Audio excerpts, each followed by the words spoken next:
తెలంగాణలో కూడా హ్మ్. 42% రిజర్వేషన్ ఇస్తామని చెప్పినప్పుడు మేము కూడా 60% రిజర్వేషన్కి 56% రిజర్వేషన్ ఇస్తామని చెప్పినప్పుడు కులగణన సర్వే చేసింది కదా. మరి ఆ ప్రాతిపదికన కాంగ్రెస్ పార్టీ గవర్నమెంట్ రేవంత్ రెడ్డి గారు వీళ్ళంతా వెళ్ళి అక్కడికి వెళ్ళి ధర్నా చేశారు, అవన్నీ చేశారు కదా. మరి ఇక్కడ ఎందుకు రాలా, అక్కడ ఎట్లా ఇప్పుడు రాగలిగింది? కరెక్ట్ క్వశ్చన్ అడిగారు మీరు. చిత్తశుద్ధి లేని శివపూజ అంటారు కదా.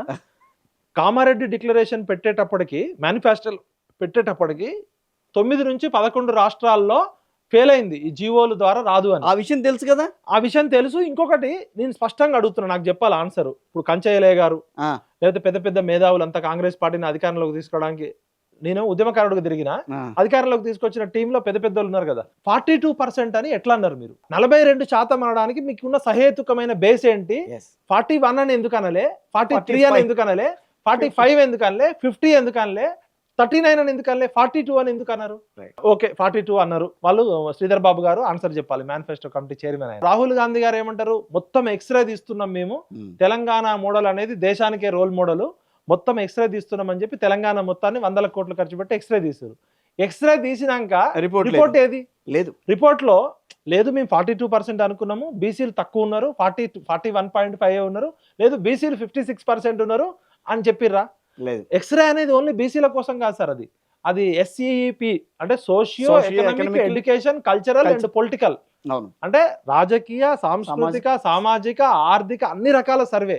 మీ ఇంటికి వచ్చిర్రు, మీ ఇంట్లో ఎన్ని ఫ్యాన్లు ఉన్నాయి, మీకు ఎన్ని కార్లు ఉన్నాయి, మీ ఇంట్లో ఎన్ని కోళ్ళు ఉన్నాయి, మీకు ఎన్ని కుక్కలు ఉన్నాయి, ఎన్ని బర్రెలు ఉన్నాయి, మీరు వాడే కారా, మీరు ఉంటున్న ఇల్లు కిరాయి ఇల్లా, మీ పైకప్పు పెంకుల స్లాబా, మీరు అపార్ట్మెంట్ లో ఉంటున్నారా, మీకు గార్డెన్ ఉందా, రూఫ్ గార్డెన్ ఉందా, మీ ఇంట్లో అన్ని వివరాలు తీసుకు. రేవంత్ రెడ్డి గారు, రాహుల్ గాంధీ గారు కలిసి ఎక్స్రే తీస్తాం, సమాజంలో ఎక్స్రే అసలు మేమే మొట్టమొదటి తీస్తున్నాం. మరి ఎక్స్రే తీసినప్పుడు రిపోర్ట్ రావాలి కదా. మరి మా ఊరు ఉంది సార్, కేశవపురం అనే గ్రామం. లాస్ట్ టైం బీసీ వచ్చింది, 1000 మంది ఉన్నారు అనుకో ఓటర్లు. ఆ ఊర్లో, ఆ గ్రామంలో ఉన్న ఓటర్ల లిస్ట్ పెట్టచ్చు, మొత్తం ఈ సమగ్ర కుటుంబ సర్వే డేటా బయట పెట్టచ్చు కదా. ఏమైనా తప్పులు ఉంటే విలేజ్ వాళ్ళు చెప్తారు కదా.